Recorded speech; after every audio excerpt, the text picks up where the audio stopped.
আসসালামু আলাইকুম দর্শক, আজকে পারফেক্ট সিঙ্গারার ডো তৈরি করার সহ সিঙ্গারার ভাঁজটা কিভাবে পারফেক্টলি এবং সহজভাবে দিতে হয় সেই টেকনিক সহ পুরো সিঙ্গারা তৈরির রেসিপি শেয়ার করব।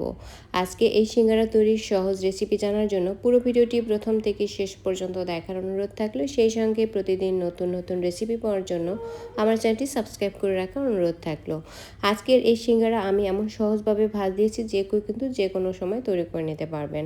সিঙ্গারার ডো তৈরি করার জন্য প্রথমেই একটা মিক্সিং বলে নিয়ে নিব 2 কাপ আটা, পরিমাণ মতো লবণ ব্যবহার করেছি, আরও ব্যবহার করেছি হাফ চা চামচ কালো জিরা এবং 2 চা চামচ চিনি। চিনিটা ব্যবহার করলে সিঙ্গারাটা বেশি খাস্তা হয়। এইবারে আমি প্রতি 1 কাপ আটার জন্য 2 টেবিল চামচ করে মোট 4 টেবিল চামচ সয়াবিন তেল ব্যবহার করেছি। তারপরে তেলের সাথে আটাটাকে বেশ ভালো করে হাত দিয়ে ডলে ডলে মিশিয়ে নিতে হবে আর একটু সময় নিয়ে মেশাতে হবে। যখন মেশাতে মেশাতে এই আটাটা এরকম মুঠো করা যাবে তখন বুঝতে হবে যে এটা ভালো করে মেশানো হয়ে গিয়েছে।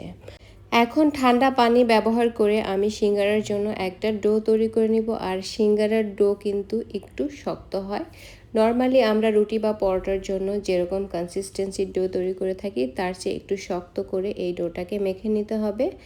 বেশ খানিকটা শক্ত হবে, কারণ এটাকে আমি আরও কিছুক্ষণ রেস্টে রেখে দিব, তখন আরও কিছুটা সফট হয়ে যাবে। তো আমার ডোটা কিন্তু তৈরি করা হয়ে গিয়েছে। আর দেখুন আমি কীরকম একটা ডো তৈরি করেছি। এইটাকে আমি ঢেকে ঠিক 20 মিনিটের মতো রেস্টে রেখে দিব। এখন আমি সিঙ্গারার জন্য একটা পুর রেডি করে নিব। পুরটা আসলে যে যার রুচি অনুযায়ী তৈরি করা যায়। আজকে আমি যেভাবে একদম সহজভাবে তৈরি করেছি সেটাই শেয়ার করছি। পরিমাণ মতো তেল দিয়েছি আর তেলের মধ্যে আমি ব্যবহার করেছি 1/4 কাপ পেঁয়াজ কুচি।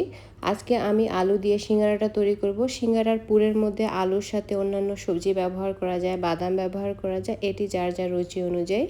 তারপরে আমি এখানে ব্যবহার করেছি আদা আর রসুন বাটা 1 টেবিল চামচ। কিছুক্ষণ কষিয়ে নিয়ে আমি এরকম কিউব করে কেটে রাখা 2টা বড় সাইজের আলু দিয়েছি। তারপরে আমি একে একে এখানে দিয়ে দিব পরিমাণ মতো লবণ, কিছু কাঁচামরিচ কুচি ব্যবহার করেছি আমি, পরিমাণ মতো লাল মরিচের গুঁড়ো, হলুদ গুঁড়ো, ধনিয়ার গুঁড়ো এবং জিরার গুঁড়ো। এখন বেশ খানিকটা সময় কষিয়ে নিব যাতে আলু কিছুটা সেদ্ধ হয়ে যায়। তো কষানোর ফাঁকে আমি এই আলুটাকে কিন্তু কিছু সময়ের জন্য ঢেকে দিয়েছিলাম। তারপরে আমি একদম অল্প পরিমাণে পানি ব্যবহার করব যাতে করে আলুটা বেশ ভালো করে সেদ্ধ হয়ে যায়। যখন আলুটা ভালো করে সেদ্ধ হয়ে যাবে ওই পর্যায়ে স্প্যাচুলা দিয়ে একটু ভেঙে দিতে হবে।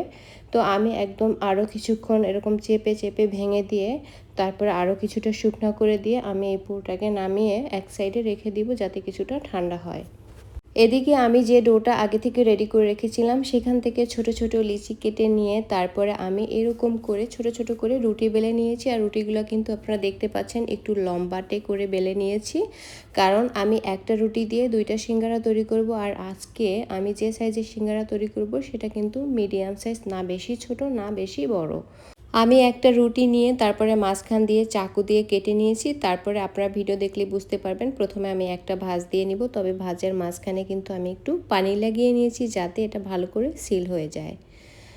তো এরপরে আমি যেরকম একটা কোণের মতো তৈরি হয়েছে এর মধ্যে প্রথমে সিঙ্গারার পুরটা দিয়ে দিব আর 4 সাইড দিয়ে আমি একটু পানি লাগিয়ে নিব। আর আপনারা ভিডিও ভালো করে দেখুন, তাহলে একদম সহজভাবে আমি কিভাবে সিঙ্গারার ভাঁজটা দিয়েছি সেটি দেখেই বুঝতে পারবেন।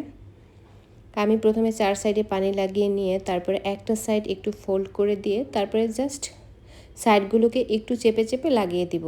এভাবে জাস্ট লাগিয়ে দিলেই কিন্তু একটা সিঙ্গারা তৈরি হয়ে যাবে। তো আমার কিন্তু একটা সিঙ্গারা তৈরি করা হয়ে গিয়েছে। সিঙ্গারা কিন্তু অনেকভাবেই ভাঁজ দেওয়া যায়, আমি একদম সহজভাবে কিভাবে ভাঁজ দিতে হয় সেই টেকনিকটা আজকে শেয়ার করছি। একদম সহজভাবে আমি আরও একটা সিঙ্গারা তৈরি করে দেখিয়ে দিচ্ছি যাতে আপনারা সিঙ্গারার ভাঁজটা সহজেই শিখে নিতে পারেন।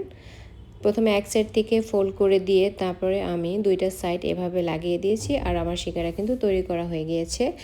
এইভাবে আমি আজকে পুরো সকল রুটি দিয়ে কিন্তু সিঙ্গারাগুলোকে তৈরি করে নিব। এই পর্যায়ে কিন্তু সিঙ্গারাগুলোকে আপনারা ফ্রোজেন করে রাখতে পারেন। আমি অর্ধেক পরিমাণে সিঙ্গারা ফ্রোজেন করে রাখবো এবং বাকি কিছু সিঙ্গারা আপনাদের সাথে ভেজে শেয়ার করব। আজকে যেহেতু সিঙ্গারাগুলো আমি আলু দিয়ে তৈরি করেছি, এটি কিন্তু খুব বেশি দিন সংরক্ষণ করে না রাখাই ভালো। তবে সাধারণত 20 থেকে 25 দিনের মতো কিন্তু সংরক্ষণ করে রাখা যায়। এখন আমি সিঙ্গারাগুলোকে ভেজে নিব। আর সিঙ্গারা ভাজার জন্য কিন্তু পর্যাপ্ত পরিমাণে তেল ব্যবহার করতে হবে। পর্যাপ্ত পরিমাণে তেল যখন কুসুম গরম হবে তারপরে কিন্তু সিঙ্গারাগুলো দিতে হবে। খুব গরম তেলে সিঙ্গারা দেওয়া যাবে না, একদম অল্প যখন গরম হবে ওই পর্যায়ে সিঙ্গারাগুলোকে দিতে হবে। আর না হলে কিন্তু সিঙ্গারার উপরের যে রুটি রয়েছে সেখানে কিন্তু বাবল তৈরি হবে, তখন আর সিঙ্গারাগুলোর উপরের দিকটা বেশি ফ্রেশ হবে না। আমার তেলটাও কিন্তু একটু বেশি গরম হয়ে গিয়েছিল।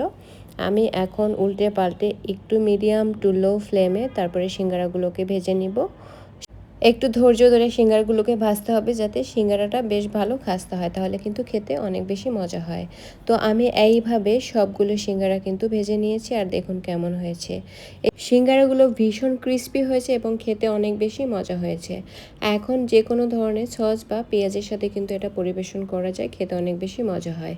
আজকের সিঙ্গারা তৈরির সহজ রেসিপি ভালো লাগলে আমার চ্যানেলটি সাবস্ক্রাইব করে রাখবেন, পেজটি ফলো দিয়ে রাখবেন এবং নিয়মিত লাইক কমেন্ট